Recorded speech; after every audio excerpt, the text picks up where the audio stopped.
Buenas tardes, profesor y compañeros. El día de hoy, mi grupo y yo vamos a exponer el informe número 3, que se titula Equilibrio en sistemas ácido-base y en soluciones reguladoras. Docente, el profesor Eduardo Montoya. Los estudiantes, pues Leslie Álvarez, Lilian Pereira, Meilín Ríos y Elizabeth Soto. En la introducción, pues tenemos primero los objetivos. El objetivo de este informe es medir el pH de las soluciones diluidas. En este caso usamos el ácido clorhídrico, el hidróxido de sodio, el hidróxido de amonio y el ácido acético. También medimos el pH de las soluciones buffer cuando le agregamos ácidos y bases. Esto se hizo para comprobar la capacidad reguladora de estos sistemas. Ahora bien, lo primero que hicimos en la experiencia fue estandarizar. ¿Y por qué se hizo esto? Pues con el pasar de los días, la concentración varía. Y si nosotros hacemos los cálculos con referencia a la concentración inicial, pues vamos a caer en el error, ya que esta concentración cambia en el tiempo. Entonces, por eso se estandariza, por eso se corrige la concentración para poder realizar unos buenos cálculos, ¿no? Ahora, el pH es el potencial de hidrógeno, es una medida que se usa para determinar el grado de alcalinidad o acidez de una disolución. Cuando nosotros queremos medir el pH de una solución fuerte, como los ácidos fuertes que son el ácido clorhídrico o de la base fuerte que es el hidróxido de sodio, vamos a determinar el pH y el pOH en base a sus concentraciones. Pero si nosotros queremos determinar el pH de soluciones que son débiles como el ácido acético y el hidróxido de amonio, pues vamos a tomar en cuenta su constante de disociación, que es la constante de acidez y constante de basicidad. Pero ahora, si queremos determinar el pH de soluciones buffer, pues vamos a basarnos en la ecuación de Henderson-Hasselbalch, que es el pH es igual al pKa, que este sería el menos logaritmo de Ka, que es la constante de disociación, más el logaritmo de la concentración de la sal sobre la concentración del ácido. Para la determinación potenciométrica del pH, consiste en medir el potencial eléctrico en voltios de una celda galvánica. Esta celda galvánica se va a constituir de un bulbo de vidrio. En este bulbo de vidrio va a estar una solución que va a contener iones hidrógeno y esta va a ser sensible a la determinación del pH.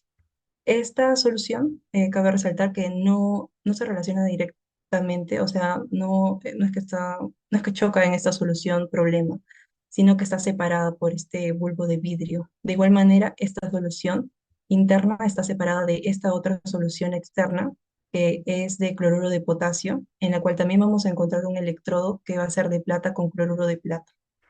Y pues el contacto directo del electrolito se va a dar por medio del puente salino, que vendría a ser un cilindro de porcelana porosa. Y pues también cabe resaltar que a la hora de medir nosotros el potencial, también debemos de anotar las temperaturas para poder nosotros reemplazar en la ecuación de Nernst y poder determinar el pH de la solución problema. En este caso, los parámetros son el pHx es la muestra problema, que es lo de acá, el pHs es la solución estándar, el ES y el EX son los potenciales de celda, y el beta es el factor empírico de calibración, que nosotros en el laboratorio lo tomamos como uno. Las soluciones buffer son soluciones formadas por un par ácido y una base conjugada que se resisten a los cambios de pH. Es decir, cuando nosotros necesitemos no variar mucho el pH, pues vamos a usar estas soluciones. En este caso tenemos al ácido acético en el equilibrio, pues se disocia en acetato y en iones hidronio. Y las soluciones buffer también se usan a nivel fisiológico, son vitales para la vida, ya que estas mantienen los pH en los límites definidos. A continuación, mi Ahora vamos compañera. a pasar con los detalles experimentales. Siguiente, por favor.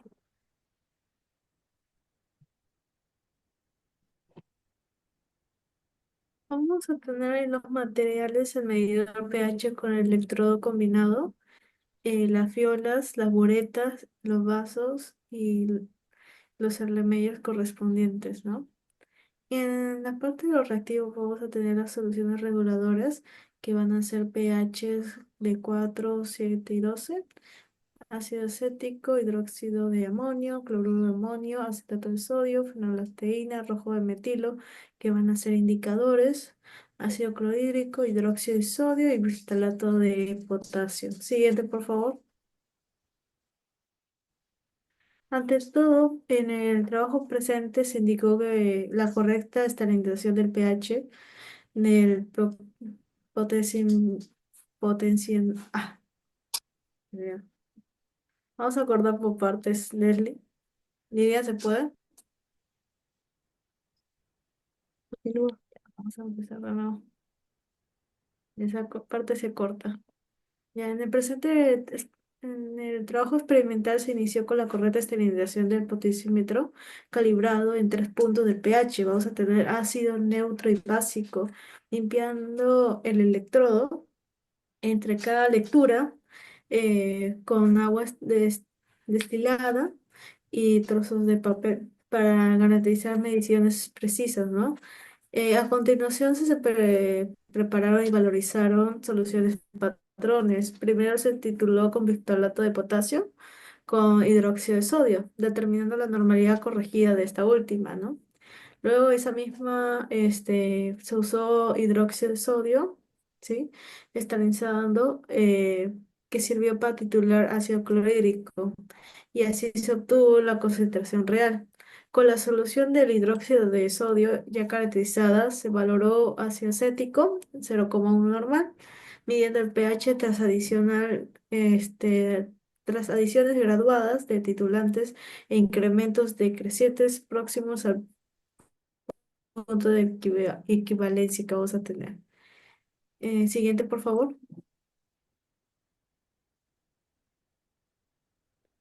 Eh, Finalmente se invirtió procesos donde el amoníaco de 0,1 normal valorada con ácido clorhídrico al 0,5 normal, se registrando el pH medidor indicando el rojo metilo y luego de manera potenciométrica.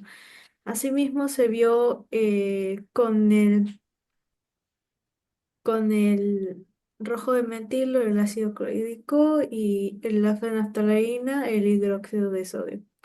Vamos a tener dos soluciones buffer que se ha preparado de 100 mililitros cada uno con matraces aforados, utilizando pipetas y vasos precipitados para facilitar la mezcla, ¿no? En estos principales se va a ver el pH experimental, se vio la temperatura, la potencia en milovoltios, donde gracias a estas mediciones se va a calcular las soluciones buffer ácida, buffer básica de ácido clorhídrico, amoníaco, ácido acético y hidróxido de sodio. Siguiente, por favor.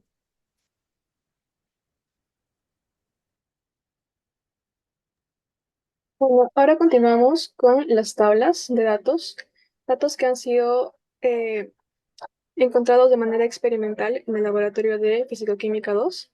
Y bueno, hay 6 tablas en este caso. En la tabla número 1 se recopiló datos para obtener la concentración corregida del hidróxido de sodio, en la cual el profesor nos mencionó que teníamos que eh, pesar una cantidad entre 0,2 y 0,3 gramos.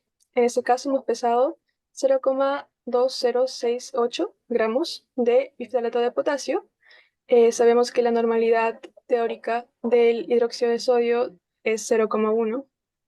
El volumen gastado en la titulación nos resultó 10,3 mililitros y de esta manera hallamos la concentración corregida del hidróxido de sodio de la siguiente manera. Siguiente, por favor.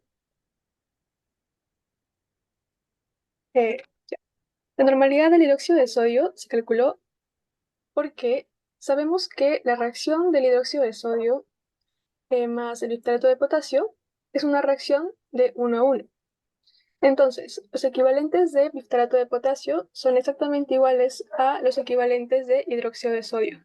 Por lo tanto, sabemos que la fórmula para hallar los equivalentes es la concentración por el volumen.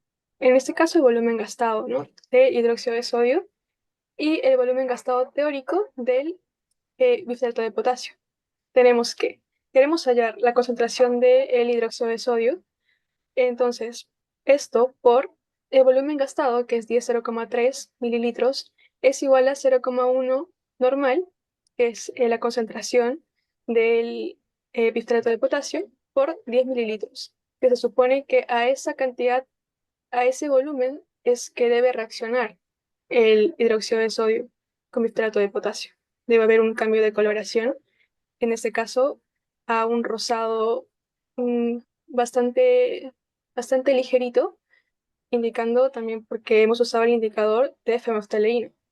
Entonces obtenemos que el hidróxido de sodio tiene una normalidad de 0,09, corregido. Siguiente, por favor. De igual forma, para la tabla 2, que en este caso ahora el titulante vendría a ser el hidróxido de sodio con la normalidad corregida y el titulado sería el ácido clorhídrico, que queremos encontrar su concentración corregida en este caso. Bueno, siguiente, por favor. Sabemos que el volumen gastado que se encontró en la titulación de hidróxido de sodio para estandarizar ácido clorhídrico fue de 12,6 mililitros. También sabemos que es una reacción de 1 a 1. Por lo tanto, hacemos los mismos cálculos, ahora ya con la concentración real del hidróxido de sodio que hemos encontrado anteriormente. Y tenemos que la concentración de, perdón, ahí me confundí, la concentración real del ácido clorhídrico es igual a 0,1134. Siguiente, por favor. En la tabla número 3 es el mismo procedimiento, el cual es también tanto la tabla 3 como la tabla 4. Siguiente, por favor. Que nos piden hallar la concentración corregida tanto del hidróxido de amonio, perdón, hidróxido de amonio y también del acetato ácido acético.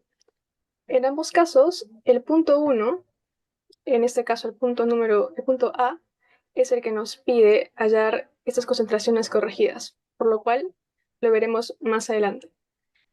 Siguiente, por favor. Tenemos la tabla 5, que son datos de pH de las soluciones, las cuales mis compañeras van a usarlo para siguientes cálculos. Siguiente, por favor. Y de igual manera, en la tabla 6, que son datos de pH luego de los incrementos dados. Después de incrementar 1 mililitro, tanto de ácido clorhídrico como de hidróxido de sodio, tanto en el buffer ácido como en el buffer básico. Y también en agua. Siguiente, por favor.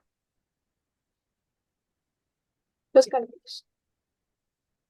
Como mencioné anteriormente, el punto A nos pide determinar las concentraciones exactas de cada una de las soluciones valoradas en el punto 4.2b, que en este caso nos pide preparar 100 mililitros de ácido acético 0,1 normal y de hidróxido de amonio 0,1 normal. Siguiente. También sabemos que la reacción, en ambos casos, pero ahora viendo solamente el ácido acético, la relación es de 1 a 1. Por lo tanto, sabiendo también que en este caso se estandarizó con hidróxido de sodio, que sabemos que la concentración real es 0,09 normal, igualamos los equivalentes y obtenemos que la normalidad corregida del ácido acético es igual a 0,0855 normal. Siguiente, por favor. De igual manera, para el hidróxido de amonio, la relación es de 1 a 1. Un mol de hidróxido de amonio reacciona con un mol de ácido clorhídrico, porque en este caso no se usa el hidróxido de sodio, ya que ambos son bases. Para que reaccione tiene que reaccionar con un ácido, en este caso como el ácido clorhídrico. Esto nos forma el cloruro de amonio más una mol de agua. Entonces, sabemos que el ácido clorhídrico tiene una normalidad corregida de 0,1134. Usamos este dato, aplicamos la ley de las equivalencias de ácido-base y obtenemos que la normalidad corregida del hidróxido de amonio es igual a 0,0556 normal. Siguiente. Bueno, en los cálculos B nos piden determinar el pH teórico y también nos piden determinar el porcentaje de error.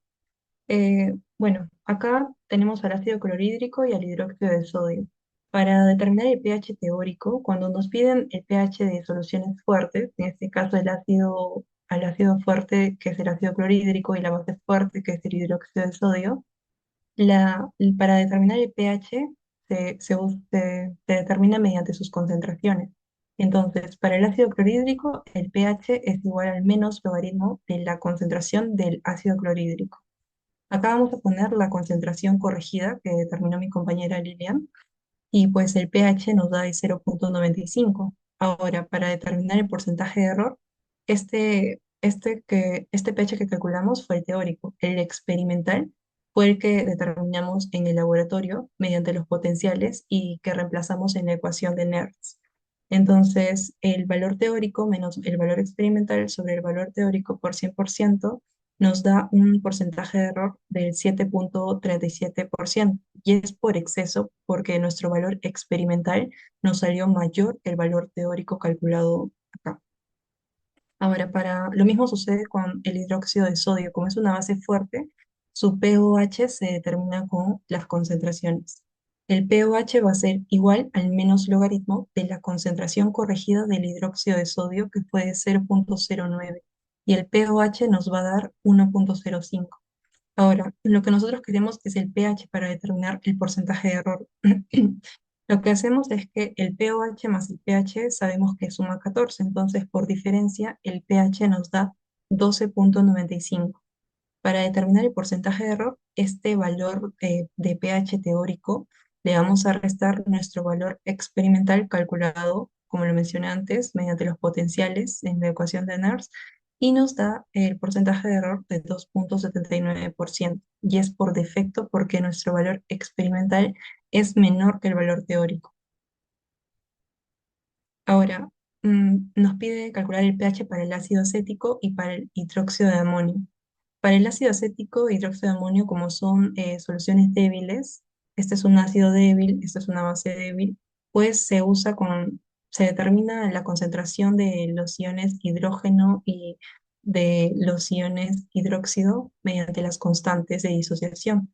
En este caso, en el equilibrio tenemos que es 0,0855 menos X para el ácido acético, X para el acetato y X para la concentración de los iones hidrógeno.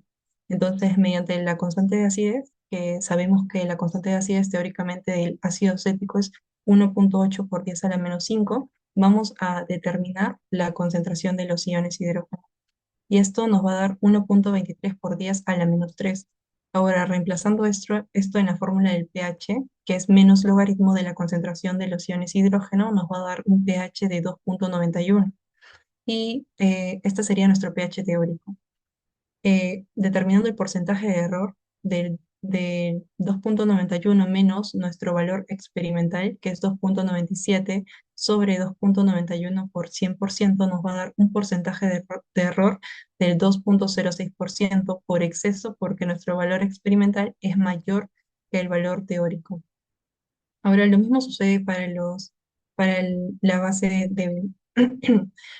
Vamos, mediante la constante de disociación, vamos a determinar la concentración de los iones hidróneo, que nos va a dar 9,78 por 10 a la menos 4, y vamos a reemplazar en la fórmula del pOH. El pOH nos da 3,01, pero recordemos que el pOH más el pH es 14. Por diferencia, nuevamente nos da el pH de 10,99.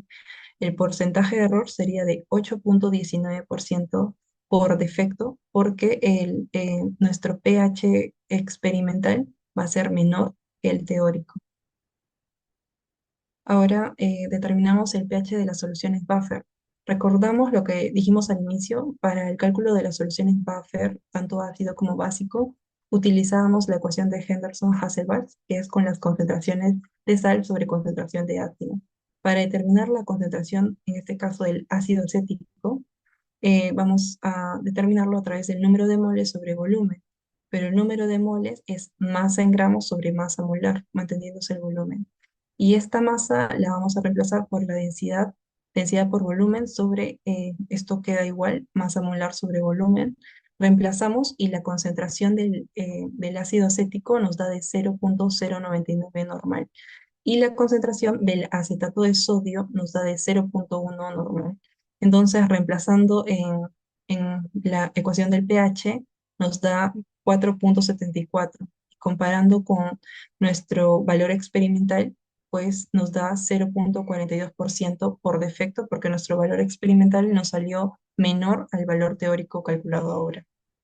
Lo mismo sucede para el buffer básico. Determinamos primero la concentración. La concentración del hidróxido de amonio nos da de 0,1707 normal y la concentración del cloruro de amonio nos da de 0,1 normal. Entonces, reemplazando en la fórmula del pOH, que es el menos logaritmo, en este caso, como es el pKa lo ponen como en base al K, que es el menos logaritmo de la constante de disociación, más el logaritmo de la concentración de la sal sobre la concentración de la base. En este caso, el pOH es 4,75 y por diferencia, ya que estos dos suman 14, el pH es 9,25. Entonces, comparando nuestro valor teórico con nuestro valor experimental, nos da un porcentaje de error de 1,19%. Este menos está mal y nos da por exceso porque nuestro valor experimental nos salió mayor que el teórico. Continúa mi compañera Meili. Bien. En el punto C nos está pidiendo que calculemos el pH teórico final de cada una de las soluciones buffer, ¿no? Luego de agregar 1,0 mililitros de ácido clorhídrico al 0,1 normal y 0,1 mililitros, 1,0 mililitros de hidróxido de sodio al 0,1 normal. Nos pide determinar el porcentaje de error. Ante todo, vamos a determinar el tipo de buffer que vamos a tener. Anteriormente se ha mencionado en el procedimiento experimental que hemos realizado dos tipos de buffer, un buffer ácido y otro buffer básico. En el buffer ácido que pertenece al ácido cético, vamos a tener un pKa de 4,76 y en el buffer básico que pertenece al amoníaco, vamos a tener un pKb de 4,75. Vamos a ver primero la cantidad de moles de inicio de cada componente, tanto del ácido y base del buffer. En este caso vamos a calcular sus moles por el volumen, dando un resultado de 0,0025 molar. En este caso se agrega 1 mililitro de ácido clorhídrico y hidróxido de sodio de 0,1 normal, entonces los moles que se agregan son 0,1 molar por 0,001 litros. Recordando que 1 mililitro se tiene que pasar a litros, entonces nos daría 0,001 molar. Para ver el buffer ácido, vamos a tener la ecuación del pH es igual a pKa más logaritmo de la solución de la sal sobre la solución del ácido, ¿no?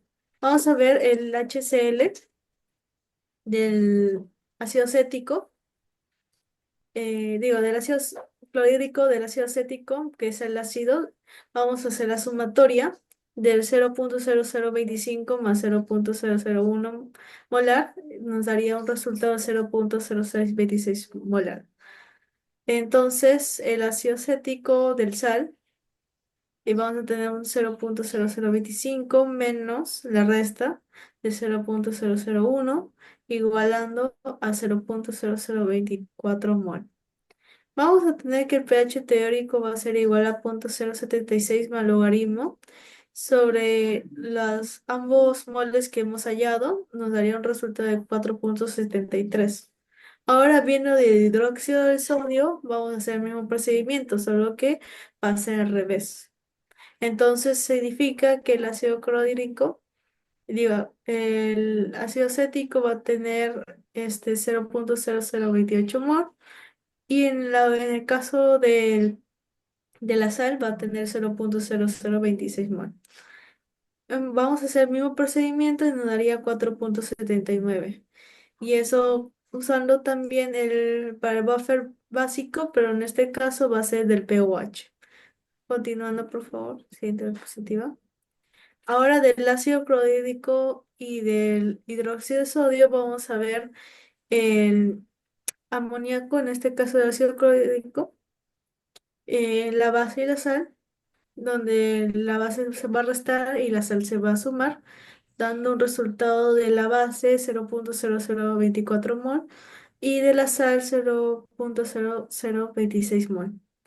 Hallando así el pOH, se va a dar un 4.75 más el logaritmo entre los dos moles, dando un resultado de 4.78. Y sabiendo que queremos hallar el pH, este se va a restar -14, y dando un pH de 9.22, ¿no? Y en el caso del hidróxido de sodio, vamos a hacer el mismo procedimiento, dando un pOH de 4.72, restándolo con 14 nos daría un 9.28. En esta tabla de datos vamos a asesorarnos el porcentaje de error de cada uno, ¿no? Donde cada buffer ácido más un mililitro de cada sal, digo, cada base y sal que hemos visto, vamos a tener su pH teórico con su pH experimental. Dando los porcentajes de error de cada uno, primero se calcula el sistema buffer del ácido acético más un mililitro de ácido clorhídrico, nos da un porcentaje de error de 4.086%. En el sistema de buffer con el hidróxido de sodio nos daría un 4.59%.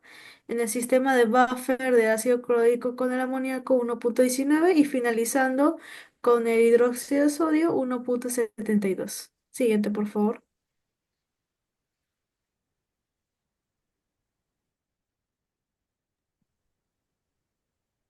Siguiente. Elizabeth.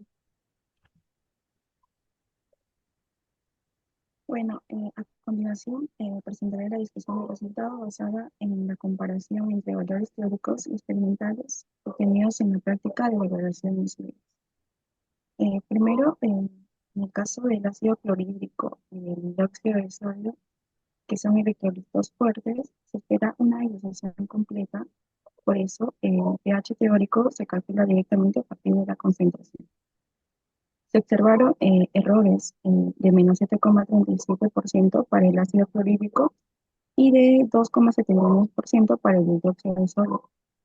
Estas desviaciones se deben a factores como la absorción del CO2 del aire, variaciones de temperatura, precisión del material volumétrico y sensibilidad del potenciómetro. Aún así, los resultados mantienen coherencia con la teoría, lo que indica que el procedimiento experimental es confiable. Siguiente. Siguiente. Con los electrolitos débiles como el ácido acético y el hidróxido de amonio, la situación es diferente porque no se disocian completamente. En este caso se usaron las constantes de acidez y de basicidad para estimar el pH teórico.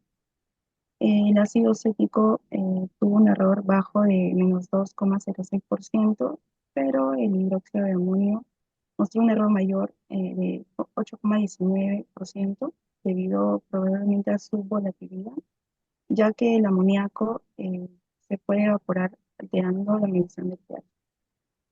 En cuanto a los buffers, el ácido presentó errores de 4,86% y 4,59% tras la adición del ácido clorhídrico y del hidróxido de sodio. Y el buffer básico mostró menores errores, lo que demuestra su mejor capacidad reguladora.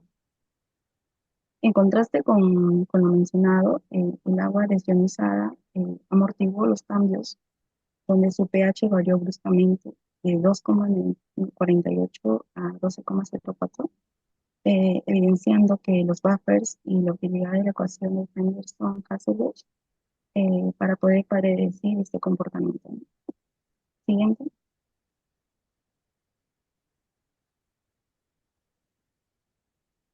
Continuando, y para finalizar con las conclusiones, eh, las normalidades calculadas que fueron adecuadas, se puede deducir que este análisis anterior mencionado, pues los errores estuvieron dentro del esperado según condiciones de laboratorio.